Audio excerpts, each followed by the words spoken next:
पुणी जीवन नेला झाड़ाबांति पुरी जिला कणासरे झाड़ाबांति आउ जनक मृत्यु होईछि। मृत्यु संख्या 5 को वृद्धि पाई। जागलाई पदर नुआसाहीर 70 वर्षिया जह्न बेहेरा झाड़ाबांति मृत्यु होइतिबा अभियोग होईछि। गत बुधवार दिन झाड़ाबांति आक्रांत होई कणास हॉस्पिटल रे भर्ती होइतिले परे पुरी हॉस्पिटल स्थानांतर करा जायथिला। अवस्था गुरुतर हेबारु भुवनेश्वर एक घरोई हॉस्पिटल को निया जायथिला। सेठारे चिकित्साधीन अवस्था रे तांकर मृत्यु होईछि। अधिक सूचना फोन लाइन रे पिपिली रिपोर्टर दिवाकर षडंगी जोड़ी होती। दिवाकर, झाड़ाबांतिर प्रकोप कमी ना आउ जनक मृत्यु घटी 5 को वृद्धि पाई मृत्यु संख्या केमती स्थिति रही बर्तमान जो मैंने चिकित्सित होती अन्य माने दिवाकर निश्चित भाव में सुनीता आम कही रखा आप जाथे गत 10 तारिख में ही कणास अंचल ही झाड़ाबांतिर ही प्रभाव देखा मिलता जो कहवा प्रथमे नुआ गाँव आरंभ होता यहाँ जागोले पदर गड़िशा गदा सब आरंभ कर जामल गदा पर्यंत पाखापाखि 4 गोटी पंचायतर जो लोक रही समस्त झाड़ाबांतिर आक्रांत होते पाखापाखि 95 रु ऊर्ध्व लोक जो रही आपंकर सरकारी स्वास्थ्य केन्द्र कणास ही चिकित्सित होते पाखापाखि 200 रु ऊर्ध्व बेसरकारी स्वास्थ्य केन्द्र चिकित्सित होते जदि कहवा प्रथमे 4 जन व्यक्ति ही मृत्यु घटी 3 जन थे नुआगाँ अंचल आउ जन जी रही से रही नईकूल पटण अंचल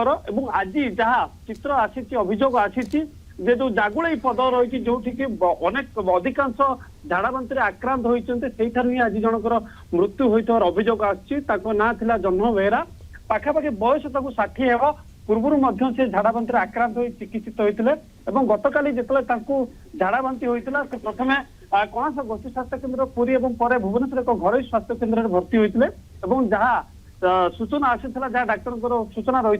से गतकाली राति ही विलंबित राति ही मृत्युवरण करते मोटामोटी कहया गले प्रशासन जिते पर्यंत लगी रही किभली भाव में कणास अंचल जो झाड़ाबांति होती रोक लगाइब स्वाभाविक अवस्था फेर मात्र से विफल होगा लगी कारण जो पानी कथा आम कह जो दया नदीर जल कथा कहवा एकमात्र माध्यम यही माध्यम ही आज झाड़ाबांतिर जो स्थिति रही बिगुड़ी पाखापाखि 15-20 दिन ऊर्ध्व समय रही एपर्यंत झाड़ाबांति थमिबार ना धरुनी प्रशासन तार चेष्टा जारी रखी जदि दया जलर जो दया नदीर जल को जब विशोधन संपूर्ण भाव करा न तेज निश्चित भाव आहरी मृत्यु संख्या बढ़ कारण लोक मैंने एबे भी जो जल कथा कहवा जो पानीय जल कथा कहवा जो आवश्यकता होती शौचालय दया नदी उपर ही निर्भर करती दया नदी संपूर्ण भाव में दया नदी पल्यूशन रही जो दूषित अवस्था रही अनेक जीवाणु रही तारी माध्यम ही जो झाड़ाबांति व्यापुची संक्रमितों संख्या बढ़ुछि दिवाकर तो प्रतिदिन जो संक्रमित संख्या कह प्रतिदिन 3 रु 4 जनकर ही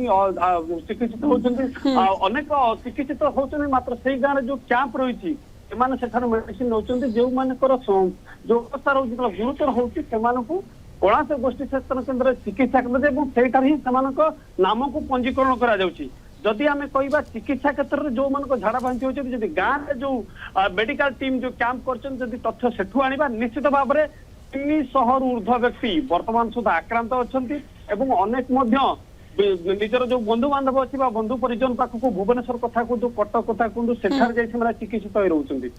गाँव में एबे भी पूर्वावस्था फेरी नहीं झाड़ाबांतिर आक्रांत एबे भी लगी रही।